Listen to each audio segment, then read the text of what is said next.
நல்லதே நடக்கும்போது நமசிவாயும் எல்லாம் அல்ல ஸ்ரீ வாராகிமன் திருவடி சரணம். உலகத் தமிழ் நெஞ்சங்கள் அனைவருக்கும் உங்கள் சுசரி ராஜ கணபதியின் அன்பான வணக்கங்கள். இன்றைய பதிவில் நல்ல குணம் இருந்தாலும் கையில் பணம் இருந்தால்தான் சுற்றமும் உற்றார் உறவினர்களும் மதிப்பும் மரியாதையும் கொடுப்பார்கள். ஏன்னா அப்படிப்பட்ட ஒரு காலகட்டத்தில் நம்ம வாழ்ந்துகிட்டு இருக்கோம். ஸோ அப்படிப்பட்ட அந்த பணத்தை சம்பாதிப்பதற்கு ஏதாவது ஒரு வேலை தொழில் நம்ம பார்ப்போம், கண்டிப்பான இல்லை. ஆனால் இருந்தாலும் நமக்கு சில வேலை தான் செட் ஆகும், சில தொழில்கள் தான் செட் ஆகும். அப்படிப்பட்ட விஷயத்தை பற்றி தான் பார்க்க போகிறோம். என்ன வேலை என்ன தொழில் நமக்கு செட் ஆகும், ஸோ வேலை பார்க்குறதா தொழில் பண்ணுறதா, ரெண்டில் எது பெஸ்ட்டு, ரெண்டில் எது அதிர்ஷ்டத்தை கொடுக்கும், நிரந்தரமான வருமானத்தை கொடுக்கும், தனியார் வேலை அமையுமா அரசாங்க வேலை அமையுமா, தொழிலில் எந்த மாதிரியான தொழில்துறைகள் நமக்கு லாபத்தை தரும் என ஃபுல்லாக விரிவாக விளக்கமாக நம்ம பார்க்க போகிறோம். யாருக்கு? மீன ராசியில் பிறந்த உங்களுக்குங்க. ஸோ பதிவினை முழுமையாக பாருங்கள். மேலும் நம்ம சேனலில் மீன ராசியில் பிறந்த உங்களுக்கு 2024 வருடத்தினுடைய புத்தாண்டு பலன்கள் மற்றும் ராகு எதிர்ச்சி பலன்களை பதிவிட்டாச்சு. பார்க்கலன்னா நம்ம சேனலில் போய் விசிட் பண்ணி பார்த்து பயன்பெற்றுக் கொள்ளுங்கள். மறக்காம நம்ம சேனலை சப்ஸ்கிரைப் பண்ணிங்க. கூடவே தர பெல் பட்டனை கிளிக் பண்ணிட்டு பக்கத்திலே ஒரு ஆல் ஆப்ஷன் அதை மறக்காம செலக்ட் பண்ணி வச்சுங்க. அப்பனா தான் நான் பதிவிடக்கூடிய அடுத்தடுத்த பதிவுகள் உங்களுக்கு உடனுக்குடன் நோட்டிபிகேஷனாக வந்து சேரும். மீன ராசியில் பிறந்த நண்பர்களே, மீன ராசி ராசிநாதன் யாரு? குரு பகவான். நல்ல ஒரு சுபகிரகம் தான். ஸோ மேச ராசிலிருந்து எண்ணி வருகின்றது 12ஆம் வீடாக கடைசி ராசியாக வரக்கூடியதான் அந்த மீன ராசி. மீன ராசி வந்து ஒரு நீர் ராசிங்க மற்றும் உபய ராசி, சரிங்களா? ஸோ இதனாலே அடிப்படையிலே இந்த மீன ராசி உபயராசின்றதுனால பிறந்த ஊருக்கும் இவங்க வேலை பார்க்குற ஊருக்கும் சம்பந்தமே இருக்காதுங்க. ஸோ தள்ளி நின்று சம்பந்தமில்லாத ஒரு வேற ஒரு ஊரில் போய் அல்லது வெளிநாட்டில் போய் வசிக்கக்கூடிய தன்மை ஏற்படும். ஸோ இவங்களுக்கு மேக்சிமம், ஸோ மீனராசியில் பிறந்த உங்களுக்கு வெளியூர் வேலை, அந்த வெளியூர்லேயே போய் செட்டில் ஆகக்கூடிய அமைப்பு தான் நிறையவே இருக்குது. பூரி தொட்டு இவங்க விலைக்கு இருப்பாங்க, அதுக்குள்ள வாய்ப்பு உண்டு. ஸோ வெளிநாட்டு வேலை வாய்ப்பு இவங்களுக்கு கண்டிப்பாக வாய்ப்புகள் உண்டு. 100% வாய்ப்பினை கொடுக்கும் ராசியினுடைய அமைப்பில். ஸோ அந்த வெளிநாட்டில் தனியாக போய் இவங்க வேலை பார்க்கக்கூடாது, அதுதான் ஒரு விஷயம். ஸோ தனியாக ஒரு 3 வருஷம் வேலை பார்க்குறாங்க, 5 வருஷம் வேலை பார்க்குறாங்கன்னா அதுக்கடுத்து எப்படியாவது ஃபேமிலியை கூட்டு போய் அங்கே செட்டில் ஆயிடணும். ஸோ அப்படி வெளிநாட்டில் குடும்பத்தோடு சேர்ந்து தங்கி இருந்து இவர்கள் வேலையை பார்க்கும்போது அந்த வேலை இவர்களுக்கு நிரந்தரமான முறையில் அமைந்துவிடும். தனிப்பட்ட முறையில் வேலை பார்க்குறாங்கன்னா அந்த தனிப்பட்ட முறையில் ஒரு 10 வருஷம் இருந்தாலுமே அவங்களுடைய விஷயங்கள் குறைந்துவிடும், வரக்கூடிய லாபம் குறைஞ்சிடும். ஸோ எதிர்பார்க்குற அளவுக்கு சம்பள உயர்வு ஏற்படாது. உள்நாட்டுக்கு வரும்போது கையில் ஒன்றும் இல்லை மிச்சம் இல்லை அப்படின்ற ஒரு நிலைப்பாடுகள் தான் வருவாங்க. ஸோ வந்து வெளிநாட்டுக்கு அவங்க போய் வேலைக்கு போகிறாங்க அப்படின்னா முடிந்தளவு ஃபேமிலியோடு சேர்த்து கூட்டு போகிறதுக்கு அவங்க முயற்சி பண்ணால் ரொம்ப ரொம்ப நல்லது. ஸோ இதற்கு காரணம் இருக்குது. ஏன்னா சூரிய பகவான் உங்களுடைய மீனத்திற்கு 2ஆம் இடம் மேஷத்தெல்லாம் உச்சம் அடைகிறாரு. அப்படி 2ஆம் இடம்ன்றது தன குடும்ப வாக்குஸ்தானம், தனஸ்தானம். ஸோ சூரியன் அங்கே தான் உச்சம் அடைகிறாரு. ஸோ வேலைன்ற ஒரு விஷயத்தை நீங்கள் எடுத்துக்கிட்டா அது வெளிநாட்டுக்கு நீங்கள் ட்ரை பண்ணுறீங்கன்னா ஃபேமிலியோடு போக நீங்கள் ட்ரை பண்ணுங்க. நிச்சயமான முறையில் அதுதான் உங்களுக்கு அதிகமான வருமானத்தையும் லாபத்தையும் உங்களுக்கு கொடுக்கும். தனிப்பட்ட முறையில் நீங்கள் இருந்து ரொம்ப நாள் வேலை பார்த்தால் கூட உள்நாட்டுக்கு நீங்கள் வரும்போது ஒன்றுமில்லா அப்படின்ற ஒரு விஷயத்தை தான் நீங்கள் சொல்லுவீங்க, சரிங்களா? ஸோ அப்படிப்பட்ட ஒரு நிலைப்பாடுகள் தான் உங்களுக்கு உருவாகும். ஸோ இதுதான் ராசின் அடிப்படையில் நடக்கூடிய விஷயம். சரி, இப்போ உங்களுக்கு என்ன வேலை அமையும்? உள்நாட்டில் தனியார் வேலை அந்த மாதிரி விஷயங்கள்ல அரசாங்க வேலை அமையுமா, தனியார் வேலை அமையுமா?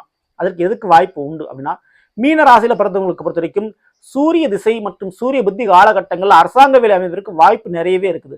தந்தையினுடைய தொழிலோ தந்தையினுடைய வேலையோ அல்லது பெரியப்பா சித்தப்பா போன்றவர்களுடைய தொழிலோ வேலையோ உங்களுக்கு கிடைக்கிறதுக்கு பாக்கியம் நிறைய இருக்குது. குடும்பத்துல ஒரு நபர் நிச்சயமான முறையில் அரசாங்க வேலை பார்க்கறதுக்கும் அல்லது அரசியல் தொடர்பு ஏற்படுவதற்கும் வாய்ப்புகள் அதிகமாகவே இருக்கிறது, சரிங்களா? அதனால கவர்மெண்ட் வேலைன்றது, கவர்மெண்ட் சம்பளம்ன்றது மீனராசியில பிறந்தவங்களுக்கு கண்டிப்பா 100% பெறுவதற்கு வாய்ப்பு உண்டு. ஆனால் அப்படிப்பட்ட ஒரு காலகட்டம் பார்த்தீங்கன்னா சூரிய திசை மற்றும் சூரிய புத்தி காலகட்டங்கள். சரி, வேற ஒரு தனியார் கம்பெனியில் நீங்கள் வேலை பார்த்துக்கிட்டு இருக்கீங்க, அதனுடைய வருமானம் எப்படி இருக்கும் அப்படின்னு நீங்கள் கேட்டால் கண்டிப்பாக தனியார் சம்பந்தமான வேலை வாய்ப்புகள் நீங்கள் இருக்கும்போது எதிர்பார்க்கின்ற அளவுக்கு உங்களுக்கு கௌரவம் பெயர் புகழ் அங்கே கிடைக்காது, சரிங்களா? ஆனால் சம்பள உயர்வு நிச்சயமான முறையில் உண்டு. ஸோ அந்த வேலை விஷயம் உங்களுக்கு திறம்பட இருக்குன்னா பொறுப்புகள் அதிகமாக கொடுத்துருவாங்க. ஸோ பொறுப்புகள் அதிகமாக கொடுத்து உங்களுடைய திறமைகள் அங்கே வெளிக்காட்டுவதற்கு நேரம் பற்றாக்குறையாக இருக்கும். வேலை பார்க்குற இடத்துல சின்ன சின்ன எதிரிகளும் கண்டிப்பாக உங்களுக்கு இருப்பாங்க, சுற்றி வளைத்து துரோகம் செய்யக்கூடியவர். கொஞ்சம் அதிலலாம் நீங்கள் கேர்ஃபுல்லாக இருக்கணும். எந்த மாதிரியான வேலை மீனராசியில் பிறந்தவங்களுக்கு யோகத்தை கொடுக்கும் அப்படின்னு நீங்கள் கேட்குறீங்க அப்படின்னா கண்டிப்பாக இந்த ஜவுளித்துறை சம்பந்தமான பிஸ்னஸ்ஸு அல்லது வியாபாரம் மற்றும் வேலை மற்றும் ஐடி ப்ரொஃபஷனல் சம்பந்தமான வேலை வாய்ப்பு மற்றும் விவசாயம் சம்பந்தமான வேலை தொழில்கள் மற்றும் இந்த கார்மெண்ட்ஸ் போன்ற வேலை தொழில்கள் இதெல்லாமே உங்களுக்கு அமோகமாக அமையும். மேலும் சென்ட்ரல் கவர்மெண்ட் டிபார்ட்மெண்ட்ல இபி டிபார்ட்மெண்ட்ல மின்சாரத்துறையில் வேலை பார்க்கறதுக்கும் சிவில் டிபார்ட்மெண்ட்ல அமைப்பதற்கும் வாய்ப்புகள் உண்டு. மேலும் லாயர் ஆகிறதுக்கு நீதித்துறையில வேலை பார்க்கறதுக்கும் வாய்ப்புகள் உண்டு, சரிங்களா? இந்த மாதிரியான வேலை வாய்ப்புகள் உங்களுக்கு அமையுங்க. ஆனால் வேலைன்ற ஒரு விஷயம் எப்போ கிடைக்கும் அப்படின்னு நீங்கள் ஒரு கேள்வி கேட்குறீங்கன்னா மீனராசியை பொறுத்த வரைக்கும் வேலை அமைவது எப்பொழுது அப்படின்னா உங்களுடைய பிறப்பு ஜாதகத்துல உங்களுக்கு என்ன திசை நடந்தாலும் சரி, சனி திசை அல்லது சூரிய புத்தி, அதாவது சூரிய புத்தி அல்லது சனி புத்தி, இந்த ஒரு காலகட்டங்கள்ல கண்டிப்பா சனி புத்தி நடந்தாலும் சரி, சூரிய புத்தி நடந்தாலும் சரி, இந்த ஒரு காலகட்டங்களை வேலை நிச்சயமாக அமையும். வேலையில ஒரு முன்னேற்றமும் ப்ரொமோஷனும் நிச்சயமா கிடைக்கும்.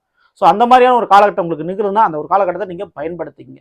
வேலை இல்லாதவர்கள், மீனராசியில் பிறந்தவங்க வேலை இல்லை, எனக்கு எப்படியாவது வேலை கிடைக்கணும்னு நினைச்சீங்கன்னா கண்டிப்பா நீங்க வணங்க வேண்டிய தெய்வம் ஒன்று பெருமாளை வணங்கணும், இல்லைன்னா சிவனை வணங்கணும். ஸோ பெருமாளை வணங்குகின்ற நாள் எந்த நாளா இருக்கணும் அப்படின்னா பௌர்ணமி தினமாக இருக்க வேண்டும். அதுவே சிவனை வணங்கக்கூடிய நாள் அமாவாசை திதியாக இருக்க வேண்டும். ஸோ அப்படிப்பட்ட நாட்களில் இந்த பெருமாளையும் சிவனையும் ஒரு சேர நீங்கள் வணங்குகின்ற பொழுது கண்டிப்பாக உங்களுக்கு வேலை வாய்ப்பு கிடைக்கும். ஸோ இப்போ தொழில் அப்படின்ற ஒரு விஷயத்தை பார்க்கும்போது தொழில் அப்படின்றது 10ஆம் வீடுங்க. மீனத்திற்கு 10ஆம் வீடு எது அப்படின்னு பார்த்தா அது தனுசு. அதற்கு அதிர்த்து குரு பகவான் 11ல் மகரத்துல நீசம் அடைஞ்சாரு, பலம் இழந்து போகிறாரு. அப்போ தொழில்ன்ற விஷயம் தனித்துவமாக நீங்கள் பார்த்தால் எதிர்பார்க்கின்ற லாபம் கிடைக்காது. ஸோ வேலையா தொழிலா ரெண்டுல எது பெஸ்ட் அப்படின்னு கேட்டா மீனராசியில பிறந்தவங்களுக்கு வேலை தான் ஃபர்ஸ்ட் பெஸ்ட். ஆனா குழந்தை பாக்கியம் கிடைத்ததுக்கு பிறகு உங்களுக்கு பிள்ளைலாம் வந்துருச்சு, குழந்தைகளாம் வந்துட்டாங்க அப்படின்னா அதுக்கப்புறம் நீங்க பிசினஸ் பண்ணலாம். ஸோ அதற்கு முன்னதாக பண்றதுக்கு வாய்ப்பு குறைவு, பண்ணினாலும் பெரிய அளவு growth இருக்காது. ஸோ குழந்தை பாக்கியம் கிடைச்சிருச்சா அதுக்கப்புறம் நீங்க பிசினஸ் பண்ணலாம். ஏன் அப்படின்னு கேட்டீங்கன்னா 5ஆம் வீட கடகத்தில் குருவான் உச்சம் அடைகிறார். ஸோ காதல், கல்யாணம் அல்லது குழந்தை பாக்கியம், ஸோ ரெண்டும் கிடைச்சதுக்கு அப்புறம் நீங்க ஒரு பிசினஸ் பண்றீங்கன்னா அந்த பிசினஸ்ல growth இருக்கும், அந்த பிசினஸ்ல நல்லபடியாக நடக்கும், பிசினஸ்க்கு யோகம்லாம் உங்களுக்கு இருக்கு. ஸோ ஆன்மீக சம்பந்தப்பட்ட துறை, உணவு சம்பந்தப்பட்ட துறை மற்றும் ஜவுளித்துறை, இந்த 3 துறை சம்பந்தப்பட்ட பிசினஸ் நீங்க தாராளமாக பண்ணலாம். மேலும் மீனராசியில் பிறந்தவங்களுக்கு இந்த ஆடிட்டர், அக்கௌண்ட் சம்பந்தமான விஷயங்கள்லாம் கைகூடி வரும். பேங்க் சம்பந்தமான வேலை வாய்ப்புலாம் கிடைக்கும். ஸோ அதுக்கும் நீங்க ட்ரை பண்ணிக்கலாம். ஸோ தொழில் அப்படின்ற விஷயம் மீனராசியில் பிறந்தவங்களுக்கு எப்பொழுது நல்லபடியாக நடக்கும், தொழில் எப்போ ஒரு மிகப்பெரிய அளவு லாபங்கள் கிடைக்கும் அப்படின்னு பார்த்தா சந்திர திசை அல்லது சந்திர புத்தி காலகட்டங்கள், குரு திசை அல்லது குரு புத்தி காலகட்டங்கள்ல தொழிலுக்கு நல்ல விதமான ஒரு முன்னேற்றம் உண்டு. மேலும் ராகு திசையோ ராகு புத்தியோ நடந்தால் கண்டிப்பா ராகு புத்தி காலகட்டங்கள்ல வேற மாநிலத்துக்கு சென்று ஒரு தொழில் பார்க்கக்கூடிய அமைப்புலாம் உங்களுக்கு உருவாகும். தெளிவா நீங்க புரிஞ்சுங்க. ஸோ அந்த ஒரு காலகட்டத்தில் தொழில் விஷயம் உங்களுக்கு நல்லபடியாக நடக்கும். ஆனா நீங்க முடிந்த அளவு உள்நாட்டிலிருந்து உள் மாநிலத்திலிருந்து நீங்க தொழில் பண்றது ரொம்ப ரொம்ப உங்களுக்கு நல்லது. ஸோ இதை மட்டும் ஃபாலோ பண்ணுங்க. தொழில் விஷயம் உங்களுக்கு நல்லபடியாக நடக்கும்னு நீங்க வச்சா கண்டிப்பா நீங்க வணங்க வேண்டிய தெய்வம் குரு பகவானைத்தான் நீங்க வணங்கணும். ஆலங்குடி சென்று குருவானை வணங்குங்கள். வியாழக்கிழமை தோறும் குருவானை வணங்குங்கள். தொழில் பார்க்கக்கூடிய இடத்துல மஞ்சள் நிற ஆடை வஸ்திரத்தை அதிகமான முறையில் பயன்படுத்துங்க.